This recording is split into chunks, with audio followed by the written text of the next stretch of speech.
একটি দৃশ্য পরিকল্পনা করতে গেলে চাই সুন্দর স্কেচ।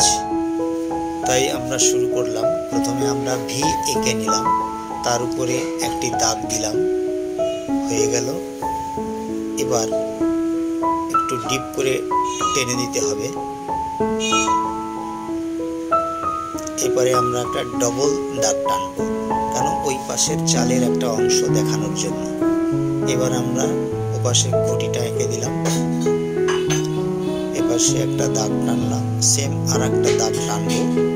উপরে যেমন দাগটা টেনেছি ঠিক নিচেও সেম দাগটা টানবো, একটু ডিপ করে দিয়েছি।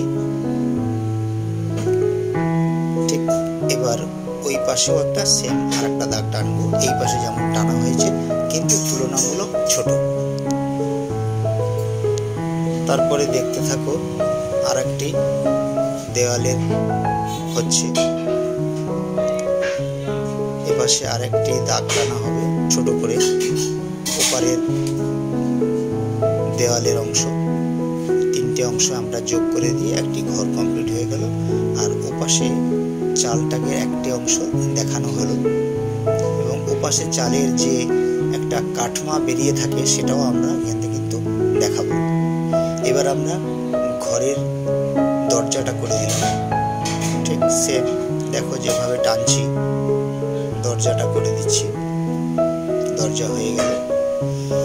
এবার আমরা জানলাটা আঁকবো, সেম জানলাটাও ওই রকমই হবে কিন্তু ছোট। খুব সহজেই আমরা দাগগুলো টানবো। পরিষ্কার পরিচ্ছন্ন রাখতে হবে।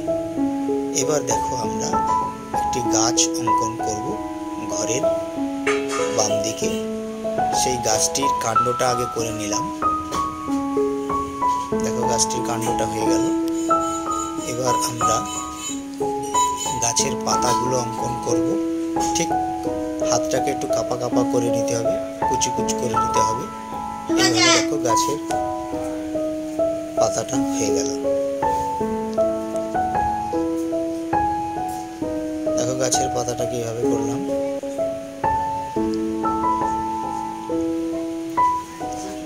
গাছের পাতা অঙ্কন করলাম, ঠিক সেইভাবে একইভাবে হবে, কুচকুচ করে আমাদের পাতাটা করে নিলাম। পাতা আঁকা হয়ে গেল। এবার আমরা ঘরের উপরে কয়েকটি টান দিলাম। দেখো কিসের জন্য না, আমরা কলা গাছের পাতা অঙ্কন করব, কত সহজেই। ঠিক আর একটা ভাঁজ দিতে হবে, ঠিক আর একটা পাতায়ও ঠিক সেম এইরকম ভাঁজ দিয়ে কলা পাতাটা এঁকে নিতে হবে। ঘরের ওই পাশে আছে, তাই আমরা শুধু পাতাটাকে দেখতে পাচ্ছি, সেটাই আমরা আঁকবো। তো কলা গাছের পাতা হয়ে গেল। এরপরে দেখো, এরপরে আমরা ঘরের ঠিক পেছন দিকের একটা অংশ আমরা দেখাতে চাই, দূরের একটা অংশ দেখাতে চাই, একটি ঝোপ। একটা দাগ টেনে নিলাম, দিগন্ত রেখা। এবার ঝোপটা করে নিলাম সেই কাপা কাপা করে। তারপরে এখানে আমরা একটা বেড়া দিয়ে দিতে হবে। ঘরের পেছনের দিকে একটা বেড়া থাকে, সেই বেড়াটা দিয়ে দিলাম, হয়ে গেল আমাদের এক সাইড। এইবার গাছের গোড়াটাকে একটু করে নিতে হবে। এবার গাছের গোড়ায় কিছু ঘাস পাতা এঁকে দিতে হবে। ঘাস পাতা আঁকা হয়ে গেল। এবার দেখো ওই দিগন্ত রেখাটা এখানে যেমন টেনেছি, ঠিক সেম ওই দিগন্ত রেখাটা, ওইটা আমাদের ঘরের পাড় তৈরি হবে, নদীর পাড়। নদীর পাড়ে যে ঘরটা এঁকেছি ওই ঘরটা নদীর পাড়ে, সেই পাড়ের ছবিটা আঁকা চলছে। দেখো এবার একটা কাত করে দিয়ে টানতে হবে, এখানে একটা ডবল রেখা দিতে হবে। ঠিক এটাও সেম ডবল রেখা দেব, দিলে পাড়ের অংশটা ভালো বোঝা যাবে। এই বোঝানোর জন্য আমরা ডবল রেখা ব্যবহার করব। ঠিক যেমন এপাশে হয়ে গেল, ঠিক তেমনি এপাশের অংশটা ডান দিকের অংশটাও সেম করব। তার আগে ডান দিকের যে পার্টটা করব তার আগে আমরা একটা নারকেল গাছের ছবি আঁকবো, এটাই পরিকল্পনা। সেই মাফিক আমরা কিন্তু আগে কাণ্ডটা এঁকে নিতে হবে। গাছের গোড়াটাও করে নিলাম। এবার পার্টটাকে করে ফেলতে হবে, কারণ না হলে ওইখানে দাগ অনেকটা হয়ে গেলে ওটা মোছার ব্যাপার থাকে। আমরা না মুছে রেজার কম ব্যবহার করে আমরা কাজটা সুন্দরভাবে করতে চাই।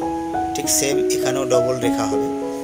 তাহলে এই দিকের পার্টটাও হয়ে গেল, নদীর এপাশের পার্টটাও হয়ে গেল। এবার গাছের গোড়ায় কিছু ঘাস পাতা এঁকে দিতে হবে। পাতাগুলো করছি। এইবার নারকেল গাছে যে নারকেল ধরেছে সেটা আমরা একটু দেখাবো। পাতাগুলো করে নিলাম। দেখো পাতাগুলোও ঠিক একটু কুচকুচ করে দিতে হবে। এই রেখাগুলোকে আমরা বলি ফার্স্ট বক্র। এখানে ফার্স্ট বক্র রেখাটাকে আমরা একটু ব্যবহার করলাম।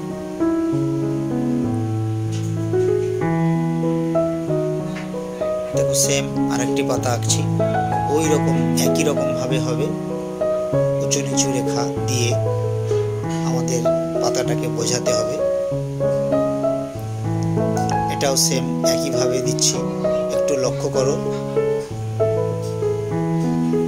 তোমরা সহজেই বুঝতে পারবে। হয়ে গেল নারকেল গাছ।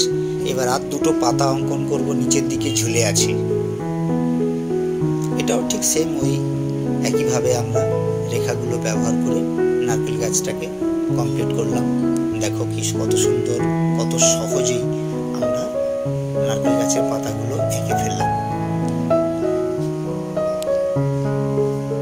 অনেক ডবল রেখা দিতে হবে যাতে নারকেলের পাতার পরিষ্কারটা।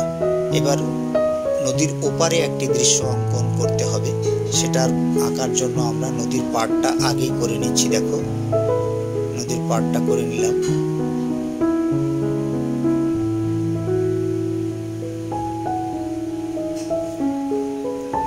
টেনে দিয়েছি দিগন্ত রেখাটার উপর দিয়ে।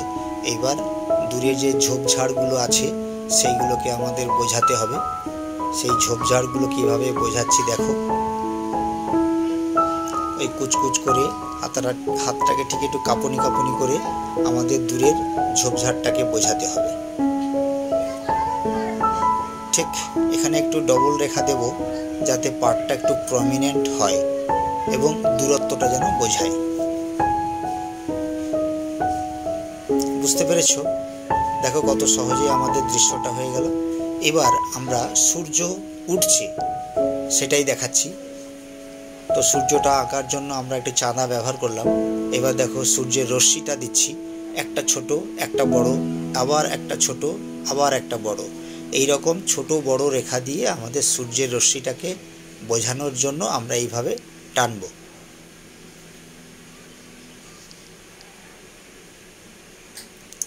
স্কেচ যদি সুন্দর না হয় তাহলে তুমি রংটাও ভালো দিতে পারবে না। এই জন্য আমরা বারবার বেশি করে আঁকা অভ্যাস করতে চাই। তো বন্ধুরা যত বেশি আঁকবে তত হাতের রেখা সুন্দর হবে। দেখো এবার আমরা যে ঘাস পাতাগুলো এঁকে দিচ্ছি, ঠিক নদীর পাড় ধরে কিছু ঘাস পাতা এঁকে দিলাম। দেখো ঘাসের মধ্যে দিয়ে একটা দুটো ফুল, তারও দৃশ্যটা আমরা নিয়ে আসলাম কত সহজেই। দেখো দৃশ্যটা খুব সহজেই আমরা আনতে পারলাম। তো আমরা যেগুলো আঁকছি দেখো, একটি নদী থাকবে, একটি ঘর থাকবে, ঘরের চারপাশে গাছপালা থাকবে, ওপারে একটি পাড় থাকবে, সেখানে একটা দুটো গাছপালা থাকবে।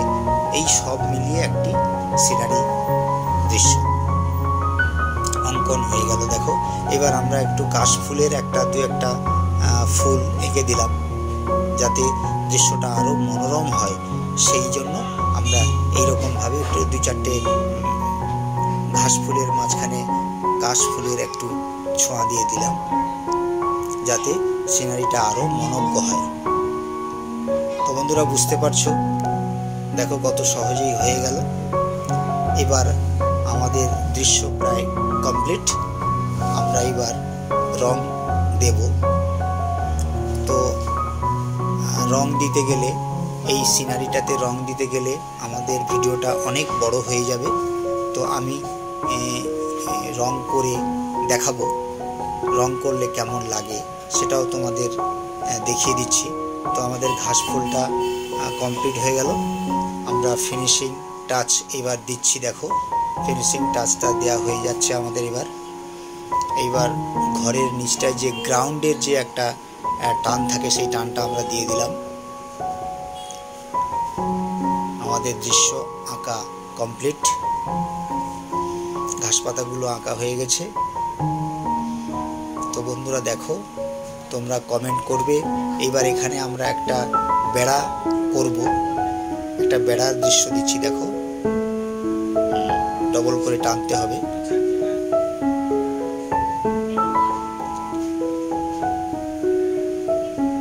দেখো, একটি বেড়া করে দিচ্ছি। কেন, এটা সুন্দরের জন্য আমরা এখানে ওখানে একটু বেড়া আঁকবো।